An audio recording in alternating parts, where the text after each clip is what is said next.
Good afternoon to all of you. I really feel old after his talk. There's something which really inspiring. I did not know that he's just, we live in the same place, but don't know each other. He heard about me, but we never met. Anyway, now coming back to the topic, which is primarily, just to look at the growth strategies for the startup companies. After I left the IT field in 2000, I sold my company and made some money, and we started iLabs Capital. It was primarily focused on venture capital or group. Then 2006-07, we transformed into a private equity, where we put our money and also we raised money from the institutions abroad when we were sponsored by International Finance Corporation, and a lot of government money from Singapore, Abu Dhabi, UK, Germany, Japan. So the pension money from various other people and some other foundations. So myself being a first generation entrepreneur, so they all had a soft corner for me, and they said, we want to encourage the first generation people. So that's how we got all these big names. Many people ask us saying that, you don't have a big address, how did you get all these people to back you? So luckily for me, I fell into that sweet spot of, they were also looking at supporting the first generation entrepreneurs. And that is how they looked at us. But the way we looked at ourselves was that, when I came out of Satyam Cognizant and Satyam Enterprise Solutions, these are three companies that I'd been part of, we were looking at what we have done there. We said there are a lot of capable people out there, but they don't have the capital or the platform to work on.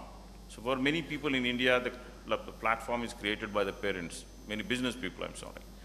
So for us, we didn't have anything like that. So during the dot-com times, anybody could do anything, make money out of it. And we were the beneficiaries of that boom time. And we wanted to identify those first generation people who have the potential and give them the money and also give them the platform. So that when people say that, when they go to a customer, they say, I'm so-and-so, I have made this product or service. They say, who are you? Will you be in business, next year?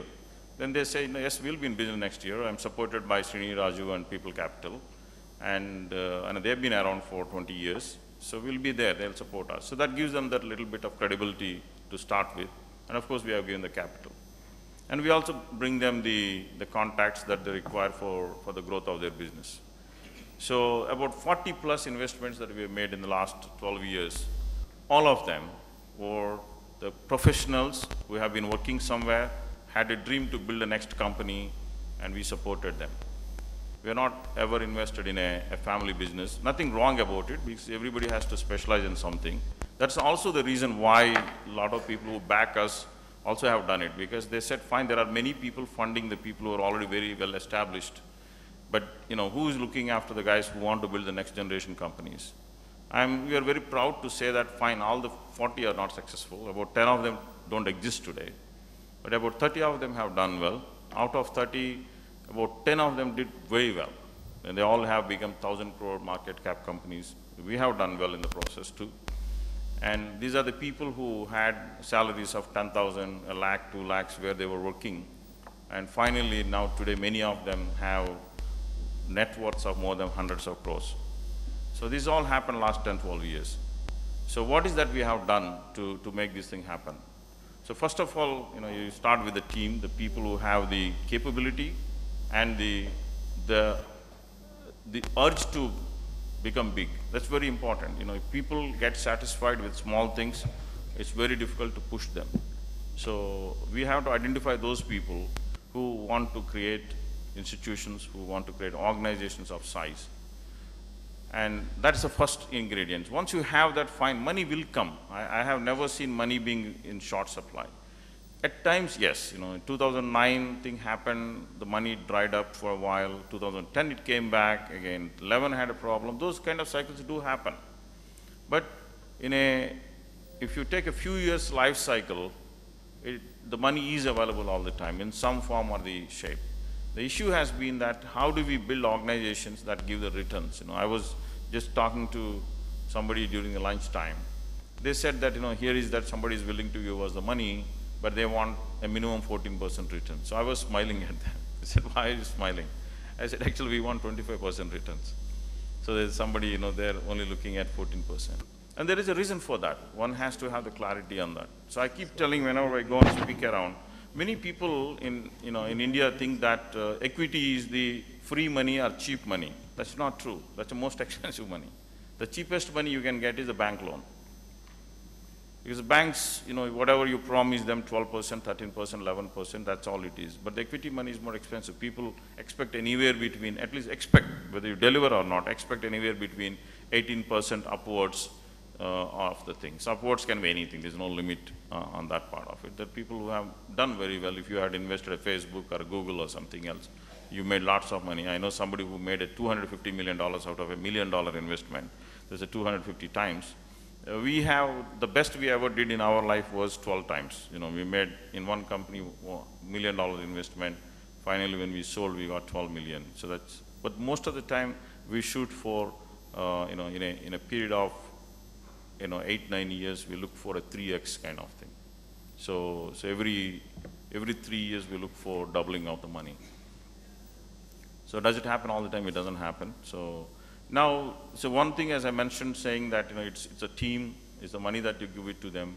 Then we need to choose the market that can actually grow. That's very important. Very often, if you take the technology, products, and all of those things, things may happen, may not happen. So in my own life, it's not very long, but we have seen many changes. In recent times, I have not invested in any tech company. There's actually people ask us, you started your life as a technology company, you made your money in technology company, how come you're not doing it? And that's been, I would say, the biggest disappointment of this country. So we were doing very well. We were all started with long ago with body shopping business, which sexily called as on-site consulting. Then we started offshore software development. Then, a little bit, but we got stuck there. Companies grew very well from being nothing when I started my career in this country to, now as you are hearing about 100 billion, whatever. It's a great achievement for anybody. But the next generation thing did not happen. That is, we thought that from services we move into products, and products you get into whatever is the new technology, innovation. Products don't have to be innovation. You can just look at a product that exists somewhere, you recreate the same thing, do what you call cheaper, better. And we started doing the cheaper, better thing, and we all fell on the ground. Infosys started with some banking software, TCS started something else, and I had funded a number of companies in that field. Few of them have done well, many did not do well. And finally, it's not happening actually. Today, if it's really pathetic. There's very little being done by any of the top 5, 6 our IT service companies. They've become very big, they're continuing to grow well, they're creating more jobs, more wealth, getting more dollars. It's all good news. But the other side of the thing is not very good. There's no, we're not moving on to. Then what is happening now, here is one company sits in Silicon Valley and starts yesterday. Tomorrow they become $1 billion and they start selling from there, We have, any of you use any Indian, email services like Sifi or Rediff? Very few. About 10 years ago, there were more users in this country using Sifi and Rediff. Today, probably negligible. It's all Google. Yahoo is also gone now, and Microsoft gone, and tomorrow Google, Facebook, and these other things. So what is happening now? They are sitting there, have few thousand employees, mostly Indians only again, but they're all sitting there and doing it, and getting enormous revenues from India. So what it means for us going forward is that if we don't have any product or technology businesses from here, we may have a $100 billion business, but we will not have the $1 trillion that we want to have when our children grow up, isn't it? So we need to figure it out. And none of them, we're not doing well on that front. I want to tell you that, we failed in our endeavor to create that. I had invested in a number of companies, didn't do well. Well, I won't take much time on that one, but I want to share with you some of the things that didn't do well, but what also went well. They didn't do well primarily because these technologies and products requires enormous amount of dedication. I see this young guy sitting there, and I'm sure he went through a lot of pain during this process of whatever he has done. That, not too many people are willing to do that. We are all willing to take the easy thing, just go and get a job as a programmer, manager, vice president at one of these people. That's nothing wrong. People have to be created jobs. There's nothing wrong with it. But you also look for that 1-2% of the people who want to do things different. That's missing. So when we wanted to do, we didn't find many people who actually said, Srini, I'll give my life for it. I want to do it. So that's very few people who are looking at. Most of them are thinking, okay, fine, you know, if I can make the same salary I'm getting where I'm getting and I want some more stock, I may try.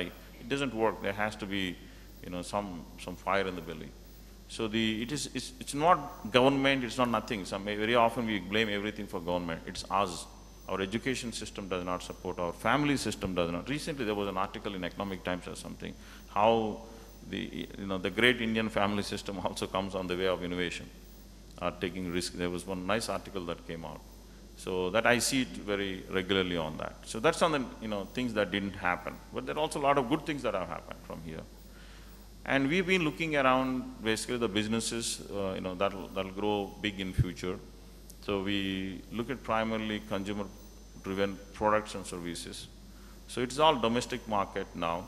That's again another very it pains me, but we do as an investment kind of things. You see that we have $150 billion of trade deficit, and this rupee is going only one direction, south, because we don't make anything that we export. Maybe you guys were doing something around Coimbatore, at least textiles and all of them. I understand even that that's also in some pain. But so we looked at people like us were looking at opportunities to grow something in India. We were looking at consumer-driven products and services, which is doing pretty good. Now you say, fine, is there any strategies that you look at it to have these startup companies, how do they grow big? Of course, one of the biggest thing is that I want to just share with you, it's a very important thing for people who want to grow large. He said, from SME to medium and large companies. There were quite a few companies that we have invested. They are at certain size. We give them 50 crores and say, go, grow, kind of thing. Those guys fall on the face. And the company goes bankrupt. And because they are not ready. So sometimes it's very important we understand that there is a team that can actually grow.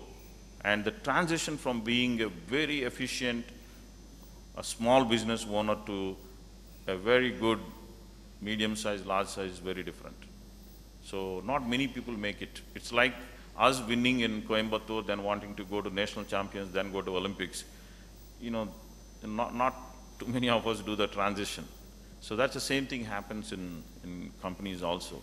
So one of the big failures is that the inability of the people to transform themselves from being a small business to a medium to large business. It's not money here, it's just the inability to transform them.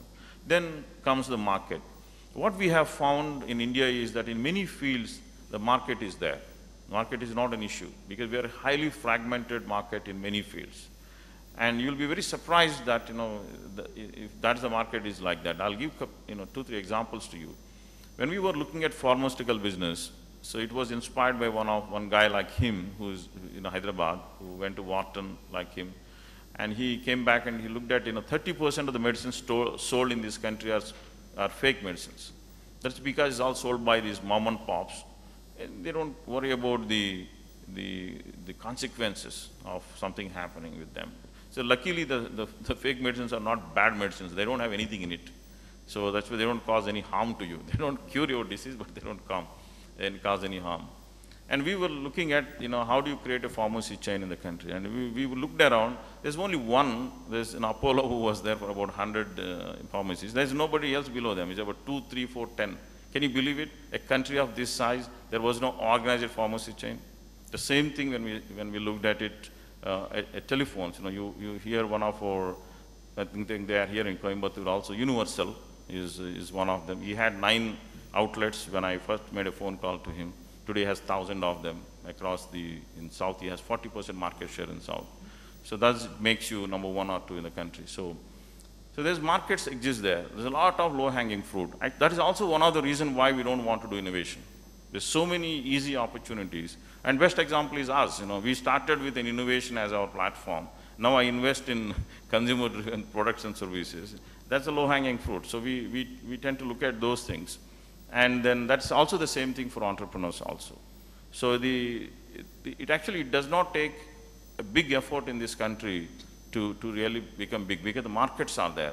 It's our ability to execute is the question mark. Within that, some lessons for us being that the China has done better than us. As a nation, I'm one thing, other also entrepreneurs also.